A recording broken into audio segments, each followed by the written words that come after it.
Dimanapun Anda berada, kita bersama kembali di Cahaya Pagi. Tadi kita sudah mendengar pengajian Al-Quran dengan surah Al-Am ayat 1. Dan kali ini kita mendengar kajian dari Ustadz Muhammad Fauzi yang sudah bersama kita. Ustadz Muhammad Fauzi, kita bicara pagi hari ini dengan tema bahaya narkoba. Nanti Anda bisa juga bertanya ya lewat WhatsApp di 089 602 111968. Oke, WhatsAppnya di 089 602 111968. Tema kita menarik pagi hari ini yaitu bahaya narkoba bersama Ustadz Muhammad Fauzi. Assalamualaikum Ustadz. Waalaikumsalam warahmatullahi wabarakatuh. Terima kasih sudah bersama RRI Surabaya. Selamat pagi, semangat pagi. Hari ini kita sampai di hari yang ke-13 di bulan Desember 2022. Tidak terasa waktu cepat berlalu ya Ustadz ya. Iya. Alhamdulillah kita semuanya sehat, bersyukur kita masih diberi kesempatan untuk berbuat baik di dalam kehidupan ini ya Ustadz ya. Oke, kita bicara pagi hari ini di Cahaya Pagi dengan tema bahaya narkoba. Buka di mat lebih dahulu ya Ustaz. Nanti kita tanya jawab. Silakan Ustaz. Baik, sahabat budaya, pagi yang cerah, pagi yang sehat, semuanya mudah-mudahan dirahmati Allah Subhanahu wa taala. Amin. Assalamualaikum warahmatullahi wabarakatuh. Waalaikumsalam warahmatullahi wabarakatuh. Alhamdulillahilladzi arsala rasulahu bil huda wa dinil haqq liyudhhirahu 'ala ad-din kulli walau karihal musyrikun. Asyhadu an la ilaha illallah wahdahu la syarika lah wa asyhadu anna Muhammadan 'abduhu wa rasuluh.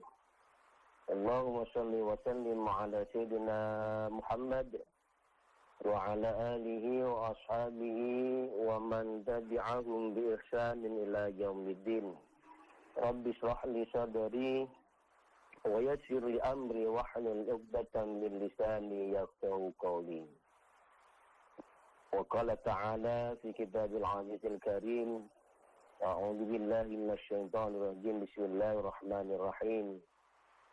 يسألونك عن الخمر والميسر قل فيهما إثم كبير ومنافع للناس وإثمهما أكبر من نفعهما. Al-Baqarah ayat 219. Amma ba'du, para sahabat budaya, pemirsa pendengar Cahaya Pagi yang dirahmati Allah Subhanahu wa taala, wa habis bin lillah, bersyukur kepada Allah Subhanahu wa taala, berselawat kepada baginda Rasulullah SAW dengan ucapan Allahumma shalli ala sayyidina Muhammad wa ala alihi wa sahbihi ajma'in. Pagi hari ini kita bisa bersilaturahim, bermuajahah melalui darah Cahaya Pagi dalam keadaan sehat walafiat, dan mudah-mudahan tidak ada halangan apapun sehingga kita bisa beraktivitas dengan sebaik-baiknya sebagai bentuk rasa syukur kita kepada Allah Subhanahu wa taala.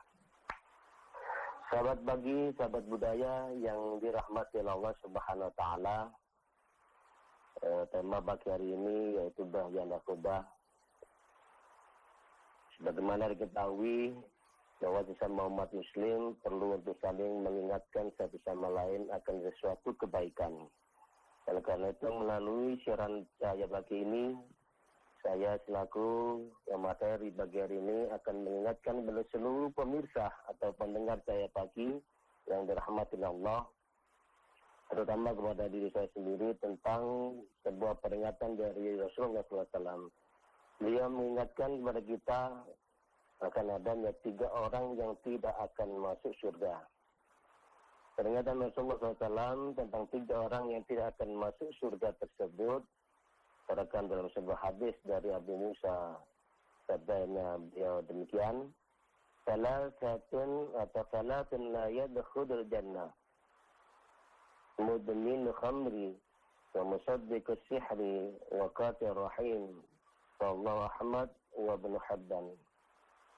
Ada 3 orang yang tidak akan masuk surga, yaitu peminum khamr, termasuk di dalamnya pelaku narkoba atau pemakai dan sebagainya. Yang kedua, orang yang mempercayai sihir, dan yang ketiga, pemutus tali silaturahim. Hadis Ahmad bin Hibban. Orang yang diancam tidak akan masuk surga, di antaranya adalah peminum khamar, termasuk di dalamnya pemakai narkoba atau narkotika. Jadi minuman keras adalah minuman haram yang memabukkan, karena di dalam miras itu terdapat sedikit manfaat dan kemudaratan atau keburukannya jauh lebih banyak. Di dalam hal ini Allah pun berfirman seperti apa yang kami sampaikan di awal tadi, yas'alunaka 'anil khamri wal maisir qul fihima itsmun kabir wa manafi'u lin-nas wa itsmuhuma akbaru min naf'ihima. Mereka bertanya kepadamu tentang khamr dan judi. Katakanlah, pada keduanya itu terdapat dosa besar dan beberapa manfaat bagi manusia, tetapi dosa keduanya lebih besar dari manfaatnya. Al-Baqarah 219. Jadi salah satu manfaat minuman keras, sahabat budaya, dan termasuk jenis narkotika umumnya adalah zat atau adanya zat yang dapat menekan rasa sakit dan perasaan tidak nyaman. Artinya bila seorang mengkonsumsi miras atau narkotika atau sejenis yang lainnya, maka segala kesakitan, kesedihan maupun ketakutan akan ditekan, sehingga muncul perasaan sehat, senang, dan berani. Tetapi bila efek pengaruh zat tersebut sudah habis, maka perasaan tak nyaman pun akan muncul kembali. Sedangkan kemudaratan atau keburukannya secara garis besar dibagi menjadi dua kelompok. Yang pertama, kepada pemakai atau peminum, pertama merugikan untuk dirinya sendiri. Jadi jenis semua miras dan narkoba mengandung zat kimia yang dapat menyebabkan kecanduan atau adiksi fisiologik. Adiksi fisiologik adalah suatu keadaan di mana seseorang yang telah mengkonsumsi miras, maka dalam sel-sel tubuhnya ada dorongan yang harus dipenuhi untuk selalu mengkonsumsi. Dan tiap-tiap mengkonsumsi, kadarnya cenderung meningkat. Oleh karena itu, sahabat budaya, apabila seseorang telah kecanduan, maka tidak akan mencapai kepuasan kalau belum mabuk berat. Kalau dalam bahasa narkoba itu mungkin kalau belum sampai sapau betul, mereka tidak akan merasakan kepuasan. Dalam keadaan mabuk, orang tersebut tidak lagi terkontrol sistem koordinasinya. Ucapannya di luar kesadaran, pandangannya kabur, hilang kendali otak dan pada sarafnya juga akut, dapat menyebabkan frekuensi denyut jantung dan pernafasan menjadi lambat. Keadaan ini dapat menjadi fatal dan dapat berakibat pada kematian. Keburukan yang kedua, sahabat saya bagi atau sahabat budaya, kerugian akan diderita orang lain. Jadi keburukannya tidak hanya diterima atau dirasakan oleh pribadinya, tetapi keburukan itu juga dirasakan oleh orang yang lain. Kenapa demikian? Kerugian yang diderita orang lain seperti dalam hubungan keluarga, pecandu miras cenderung akan membuat onar. Demikian pula, miras merupakan penyebab berbagai tindak kriminal, baik pencurian, pemerkosaan, dan bahkan sampai pembunuhan. Baginda Rasulullah SAW bersabda, Al-khamru ummul fawahish wa akbarul kabair wa man sadbal khamra tarka salah wa waqa'a ala ummihi wa khanatihi wa ammatihi rawahu Tabrani.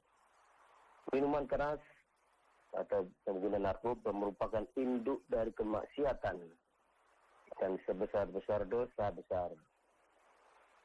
Dan barang siapa minum minuman keras akan meninggalkan salat dan mendatangi menggaul ibunya atau bibinya atau saudara perempuannya dan bibinya saudara perempuannya. Artinya ketika mereka sudah mengkonsumsi atau pecandu barangkali, tidak hanya dirinya yang merasakan fatal atau keburukan, tapi orang lain dan bahkan saudara sendiri ataupun ibunya sendiri pun akan merasakan keburukannya. Dan bahkan daripada itu, karena yang diserang adalah saraf otaknya, akhirnya akal sehatnya menjadi hilang, apapun bisa dilakukan. Hadirin sahabat budaya yang dirahmati Allah SWT, bentuk khamar sering juga diselatkan dengan mazah, yaitu narkotik, alkohol, dan zat adiktif. Maka dari itu, marilah kita hindari sejauh mungkin hal-hal yang berhubungan dengan khamar atau narkotika. Sebab yang berdosa bukan hanya si peminum, akan tetapi siapapun yang terlibat dalam hal ini akan masuk di dalamnya, karena termasuk yang dikatakan mungkin dengan lingkaran setan. Hal ini seperti ditegaskan oleh Baginda Rasulullah SAW dalam sabdanya, dilaknat berkaitan dengan khamar atau dengan narkotika atau narkoba. Itu ada 10 macam yang akan nantinya mendapat imbasnya. Pertama, pemerasnya atau pembuatnya. Kedua, pembantu pemerasnya atau karyawan-karyawannya. Ketiga, peminumnya, pembawanya, yang dibawakan, pemberinya, penjualnya, yang menikmati harga jualnya, pembeli dan yang dibelikan. Hadis Anas. Oleh karena itu, umat Islam harus disiplin pada ajaran agama dengan melaksanakan ajaran agama dengan baik dan benar. Jadi, pemirsa Jaya Pagi, sahabat kita yang dirahmati Allah SWT, efek luar biasa dari mereka yang dekat dengan narkoba. Bahkan tadi dikatakan ada 10 pemakainya, penjualnya, bahkan yang menjembataninya akan dilaknat oleh Allah Subhanahu wa taala. Oleh karena itu, sahabat muda yang dirahmati Allah Taala, ada beberapa hal yang perlu diperhatikan berkaitan dengan khamar, berkaitan dengan narkoba ini yang sangat berbahaya, terutama untuk generasi kita. Yang pertama yang harus kita waspadai atau yang kita bentengi untuk diri kita dan keluarga kita. Pertama, orang tua dituntut menjadikan kondisi rumah tangga yang kondusif. Ibarat kata, jadikan rumah itu sebagai surga bagi kita. Jangan sampai anak-anak kita tidak kerasan di dalam rumah, sehingga mereka akan mencari kesibukan di luar rumah kita. Kedua, beri kesibukan anak-anak remaja kita, sebab seperti apa yang disampaikan oleh Imam Asy-Syafi'i, dia berkata, bila seseorang tidak menyibukkan dengan sesuatu yang baik, maka ia akan menyibukkan diri dalam perkara-perkara yang batil atau jelek. Yang ketiga yang harus diperhatikan, sahabat budaya, agar kita terhindar dari jerat narkoba. Perhatikanlah siapa yang menjadi teman karib anak-anak kita. Sebab teman itu sangat berpotensi untuk mewarnainya. Nabi bersabda, seseorang itu tergantung pada teman dekatnya. Dan bila engkau hendak mengetahui seseorang, maka tanyakanlah siapa teman dekatnya. Hadis riwayat Daud dan Tirmidzi dari Abu Hurairah. Dan yang keempat, sahabat Buddha yang dirahmati Allah Subhanahu wa taala, agar kita terhindar agar kita tidak terjerat dari gelenggang setan narkoba. Mari kita berdoa kepada Allah SWT agar generasi kita dianugerahi generasi yang baik, generasi yang senantiasa merasa dekat kepada Allah dalam setiap keadaan. Oleh karena itu, ku anfusakum wa ahlikum nara. Sahabat budaya yang dirahmati Allah Subhanahu wa taala, itu sebagai mukadimah dari dialog kita bagi hari ini. Baik. Mudah-mudahan memberikan gambaran dan bisa nanti dilanjutkan dengan dialog pada hari ini. Baik. Begitu Ibu. Iya, baik Ustadz Muhammad Fauzi. Tadi banyak yang sudah disampaikan tentang bahaya narkoba. Yang sudah kita ketahui bahwa narkoba ini bukan sesuatu yang bisa dibuat main-main seperti itu ya, karena bahayanya luar biasa sekali. Dan sudah dijelaskan tadi, narkoba, narkotika, psikotropika, dan bahan adiktif berbahaya lainnya itu adalah bahan atau zat yang jika dimasukkan dalam tubuh manusia, baik secara oral atau diminum, dihirup maupun disuntikan, itu dapat mengubah pikiran ya, kemudian suasana hati atau perasaan dan perilaku seseorang. Narkoba itu dapat menimbulkan ketergantungan atau adiksi fisik dan psikologis. Ustadz, di zaman sekarang, mungkin di zaman-zaman terdahulu juga ya, jadi ini memang sudah didengung-dengungkan ya, kalau Anda sudah memakai narkoba, ketergantungan, addiks, nah ini akan berbahaya, akan merusak masa depan. Nah, penyalahgunaan narkotika dan obat-obatan terlarang di kalangan generasi muda dewasa ini itu kian meningkat ya. Jadi maraknya penyimpangan perilaku generasi muda tersebut dapat juga itu membahayakan keberlangsungan hidup bangsa ini di kemudian hari. Karena begini Ustadz, pemuda itu sebagai generasi yang diharapkan menjadi penerus bangsa ya Ustadz ya. Semakin hari semakin rapuh digerogoti zat-zat adiktif penghancur syaraf. Nah, bagaimana antisipasi? Ini pastinya kembali lagi ke keluarga kecil ya, yaitu keluarga, orang tua, ayah dan ibu. Bagaimana menerapkan sesuatu gitu ya, tanggung jawab dengan diri sendiri, kemudian juga tentunya diberikan hal-hal yang positif, hal-hal yang baik ya, nasihat-nasihat, karena pengaruh di luaran itu begitu dahsyat Ustadz. Betul. Ya, jadi pengaruh. Kadang-kadang anak-anak yang di rumahnya diem gitu, tapi di luar bertemu dengan teman-teman yang dia nggak selektif. Orang tuanya juga tidak memantau, tidak memonitor siapa teman-temannya di luar. Akhirnya dia terpengaruh. Mungkin pertama itu nggak beli dulu biasanya gitu kan. Kalau coba-coba narkoba gitu kan, coba diincipin aja dulu kayak gitu kan. Biasa, nggak usah beli, kan mahal narkoba katanya. Saya belum coba, makanya bisa bilang katanya. Jadi dikasih diincipin kayak gitu ya, sedikit-sedikit. Nanti dia ngerasa nyaman, fly dan sebagainya. Nah, akhirnya dia keterusan. Sampai kadang-kadang ada yang jual-jual seperti itu ya Ustadz ya. Nah, inilah kadang-kadang juga di luaran itu, wah pengaruhnya dahsyat. Kita mungkin sebagai orang tua ini juga harus monitor, agak was-was ya, kalau melihat juga kondisi di luaran yang kita juga harus, orang tua harus tahu siapa teman-teman anak kita ini. Nah, ini kembali lagi ke keluarga kecil. Saya mau ngobrolin tentang keluarga. Bagaimana sih yang harus diberikan orang tua kepada anak-anaknya? Nasihat kah?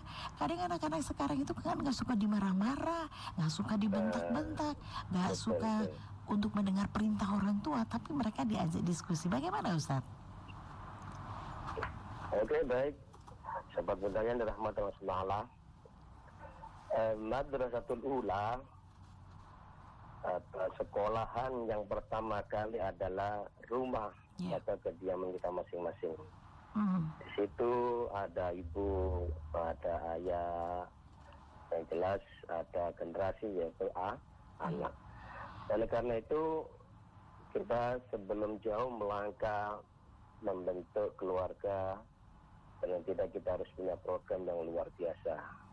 Mau dikemanakan nantinya ketika kita mendapatkan atau diamanai generasi atas katakan anak kita, program apa yang akan kita laksanakan?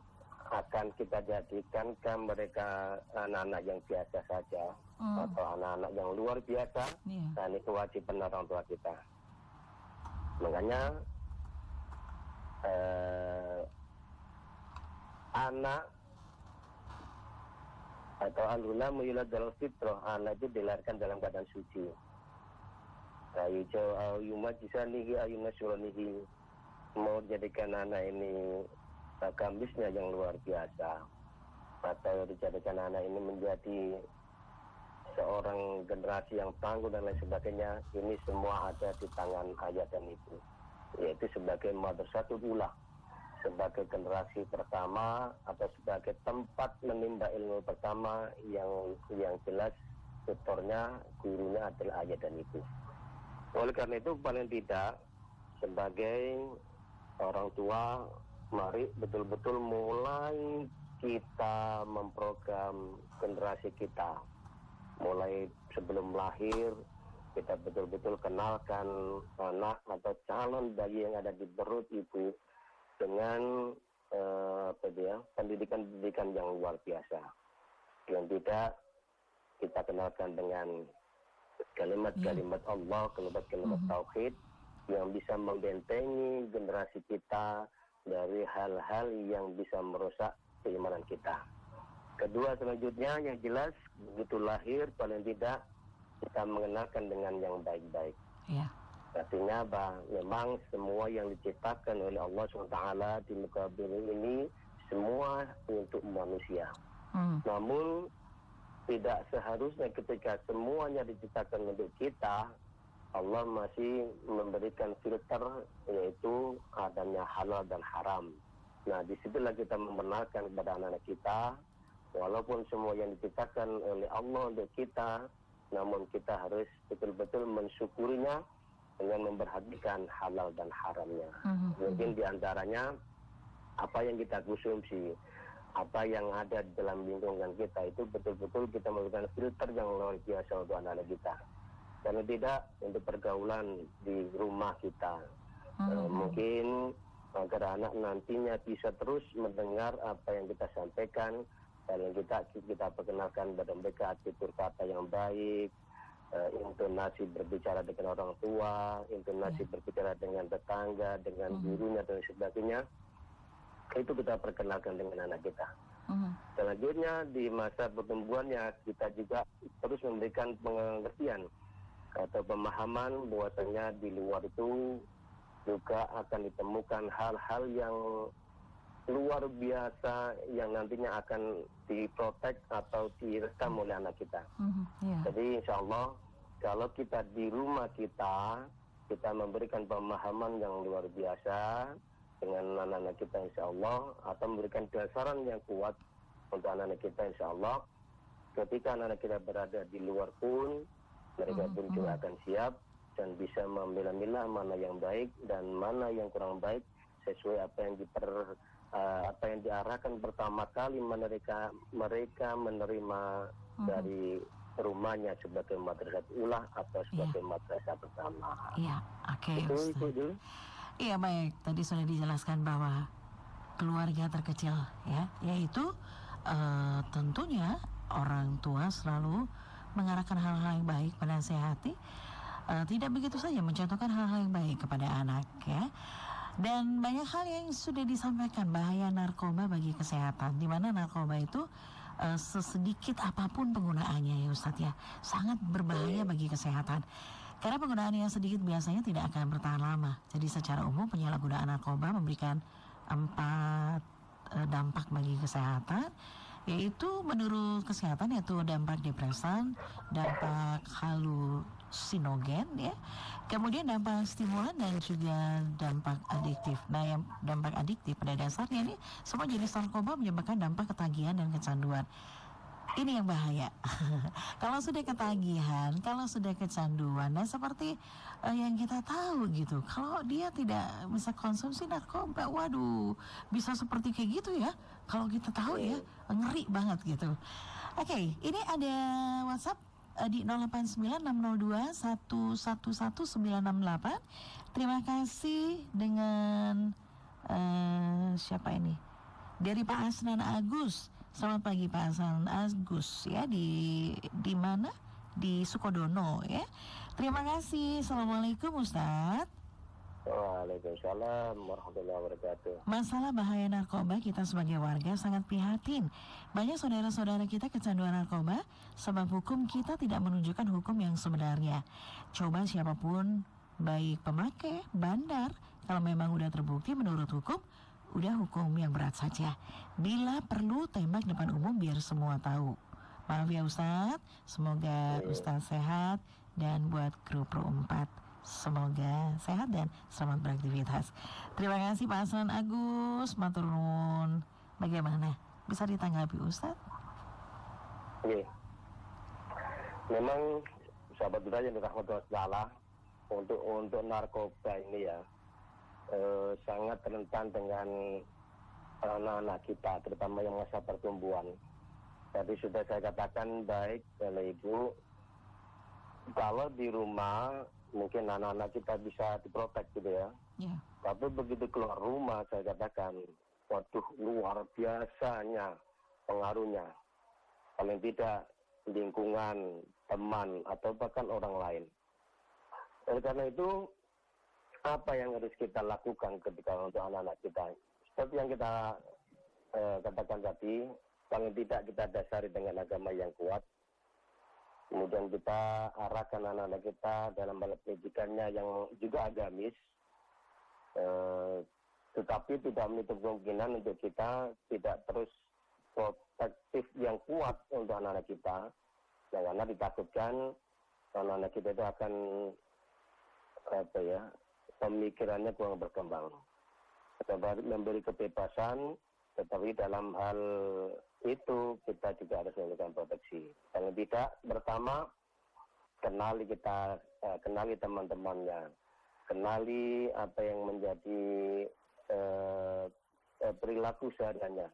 Karena saat ini memang luar biasa yang tidak disangka, kadang-kadang di rumah itu pendiam, tapi di luar rumah anak sebab keluar dari penjara.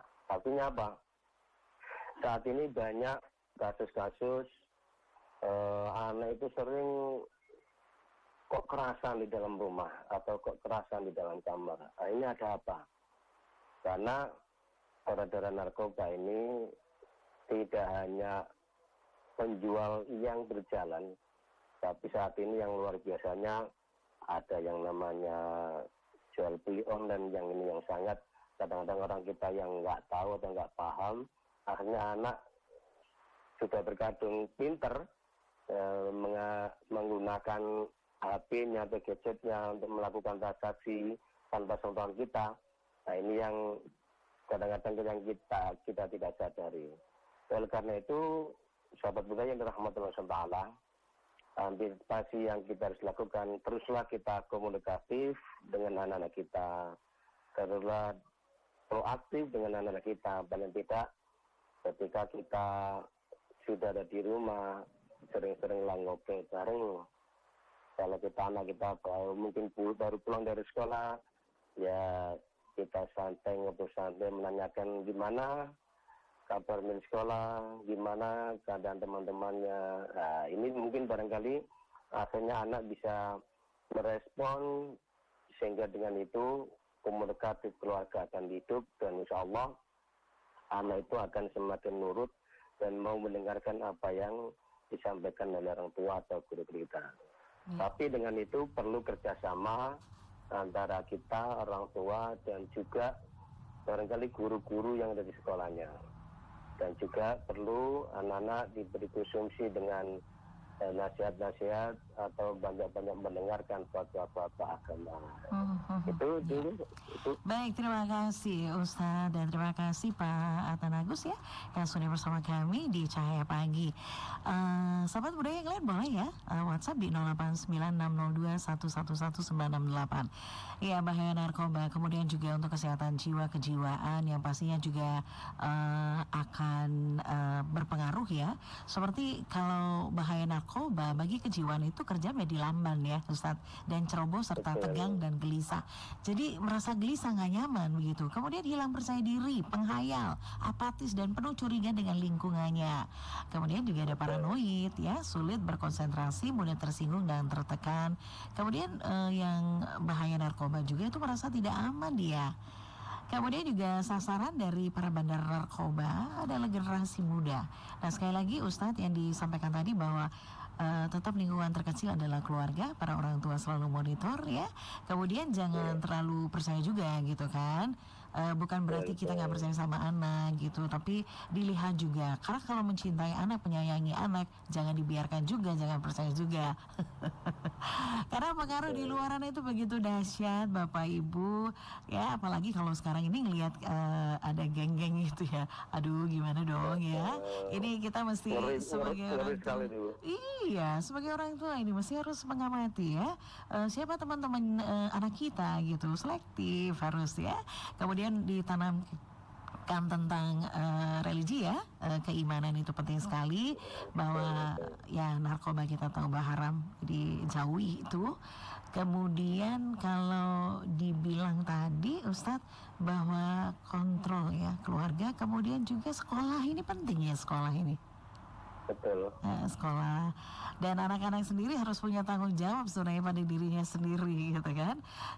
Ini penting sekali karena dia kalau sudah punya tanggung jawab dengan diri sendiri, dia bisa membentengi dimanapun dia berada dengan iman tadi, kemudian dengan nasihat-nasihat petua-petua orang tua seperti itu. Tetapi memang Ustadz ya, mereka sudah tahu ya, sudah tahu bahayanya, sudah tahu bahwa akibatnya narkoba itu bagaimana. Tapi ada sih orang yang beberapa kali sudah merasakan itu ya, mungkin dia pemakai, kemudian dia sembuh, tapi pada suatu saat dia pakai lagi, sembuh pakai lagi, sampai dia edik ya. Dia sudah menjadi kecanduan, itu nggak bisa lepas. Padahal sebenarnya dia sudah tahu gitu Ustaz, bahwa itu haram gitu. Bagaimana ini Ustaz? Baik sahabat dari rahmatullah SWT, kadang-kadang kita sering mendengar dan mengetahui ya di media-media itu, kok orang ini lagi-lagi masuk lagi, terjerat lagi gitu ya. Iya. Kok nggak ada jerat-jeratnya. Kita kembali ke awal, fondasi dasar kuat kita keluarga, paling tidak itu yang paling mendasari kita. Oleh karena itu komponen keluarga, komponen lingkungan, komponen religi itu sangat diperlukan sekali. Oleh karena itu makanya kesibukan kita, katanya Imam Syafi'i tadi dikatakan, kalau kita tidak disibukkan dengan hal-hal kebaikan, sudah barang tentu kita akan disibukkan dengan hal-hal kemaksiatan atau keburukan. Artinya, di situ ada pesan moral yang luar biasa yang harus disampaikan. Apa itu? Paling tidak kembali kita kepada Allah Subhanahu wa Ta'ala. Paling tidak pertama kita dasari, makanya dalam satu kaidah itu atau dalam surat hadis, watazawwatu fa inna khairaz zadi taqwa. Berbekalah kamu dalam segala hal, yaitu dengan ketakwaan. Artinya takwa ini sangat luar biasa. Kalau ada rasa takwa dalam diri seorang, mereka akan pasti bisa memilah-milah. Karena takwa sendiri bisa dikatakan yaitu suatu kepekaan hati dalam bertindak, dalam berlaku, dalam bertutur kata. Ditakwalah itu kuncinya. Oleh karena itu barangkali kalau kita sering lihat, kenapa kok sering pengguna itu ketangkep, keluar, ketangkep dan tidak ada sadar, walaupun mereka tahu persis apa dampak narkoba, apa yang akan didapat dari narkoba dan apa akibatnya dari narkoba, itu mereka tahu. Tetapi karena di dalam hatinya tidak ada ketakwaan, keimanan, itu yang bisa memburamkan pemahaman mereka tentang akibat dan fatalnya narkoba. Jadi itu para sahabat budaya yang dirahmati Allah, Paling tidak, ayo kita terus tingkatkan keimanan dan ketakwaan kita kepada Allah SWT. Karena hanya dengan jalan satu-satunya yaitu takwa, Allah akan memberikan perlindungan, Allah akan memberikan bimbingan, Allah akan memberikan sesuatu hal, dan insya Allah kita akan diselamatkan dari jerat narkoba dan lain-lainnya. Itu insya Allah. Ya Ustaz ya. Jadi ini sebuah yang harus dicanangkan ya. Jadi satu hal kepada para orang tua, kemudian bukan orang tua saja, lingkungan sekolah, lingkungan sekitar ya, masyarakat sekitar ini sangat penting sekali bahwa harus melihat juga bagaimana kegiatan-kegiatan anak-anak ya, meskipun bukan anak kita, tapi kalau misalnya kadang-kadang kan ada rumah misalnya orang tuanya keluar kota gitu kan, nah itu di situ ada anak yang ditinggal, kemudian anak-anaknya ini bawa teman-temannya gitu, juga ini misalnya hal-hal yang mencurigakan begitu, ngapain mereka gitu kan, tapi ini sebagai warga sekitar misalnya ya, misalnya di perkampungan atau di kompleks, kita tidak tinggal diam. Meskipun itu bukan anak kita, kan gitu ya Ustaz ya. Tapi dilihat ada apa gitu ya. Itu orang tuanya lagi keluar kota, apa kegiatan mereka. Nah, itu kepedulian, sebenarnya kepedulian. Jadi ini kompleks ya. Kompleks, semua juga harus memberantas yang namanya narkoba ini. Baik Ustaz, sebelum kita usai cahaya pagi ya, Pro 4 RRI Surabaya, monggo disampaikan closing statement atau kesimpulan kita tema hari ini, bahaya narkoba. Baik, pemirsa saya pagi, sahabat budaya yang dirahmati Allah SWT. Allah memberikan kita nikmat yang luar biasa yang harus kita syukuri. Dan bagaimana kita bersyukur kepada Allah Subhanahu wa taala. Dan tidak imtithal awamir wa ijtinabun nawahi. Ayo kita jalankan perintah Allah, dan mari kita sekuat tenaga menjauhi apa yang dilarang oleh Allah Subhanahu wa taala. Contoh diantaranya masalah narkoba ini, mari betul-betul terutama untuk anak-anak kita, generasi kita, anak-anak didik kita, betul-betul kita tanamkan pada diri mereka fondasi yang kuat, dasar yang kuat akan barang-barang haram sesuai yang dijelaskan oleh Allah, bahwasanya halal itu jelas, haram itu jelas. Artinya apa? Kita betul-betul harus memberikan proteksi diri untuk anak-anak kita, untuk anak-anak kita, karena tidak apa yang perlu disampaikan oleh Allah SWT, ku anfusakum wa ahlikum nar. Artinya kita jaga diri kita jaga anak-anak keturunan kita dari api neraka. Dengan jalan kita dekatkan dengan pendidikan-pendidikan yang agama, kita kenalkan dengan pendidikan-pendidikan yang sifatnya membangkitkan anak untuk selalu beribadah kepada Allah SWT.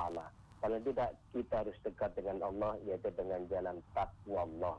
Karena kalau tidak ada takwa dalam hati kita, semuanya akan sia-sia apa yang kita sampaikan kepada anak kita. Oleh karena itu, betul-betul kita butuh kerjasama aparat keamanan, aparat kepolisian, warga, semua perilaku yang ada di masyarakat, kita betul-betul demi menyelamatkan generasi kita. Ayo kita tidak bisa tinggal diam.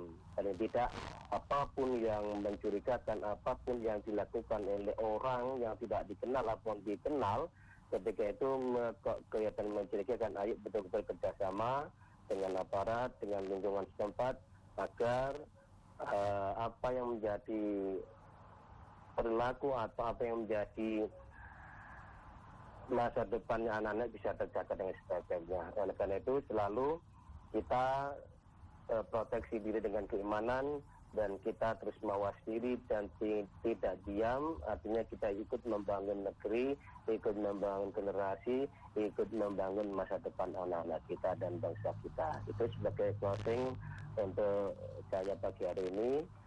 Terima kasih. Dan mudah-mudahan menjadi tambahan wawasan, terutama bagi pribadi dan untuk semua sahabat budaya dan pemirsa saya pagi. Kurang lebihnya mohon maaf. Assalamualaikum warahmatullahi wabarakatuh. Waalaikumsalam warahmatullahi wabarakatuh. Terima kasih Ustadz. Mudah-mudahan semangat pagi hari ini bisa menulari semua yang ada di sekitar ya. Amin, amin, amin. Ya, matur nuwun. Dan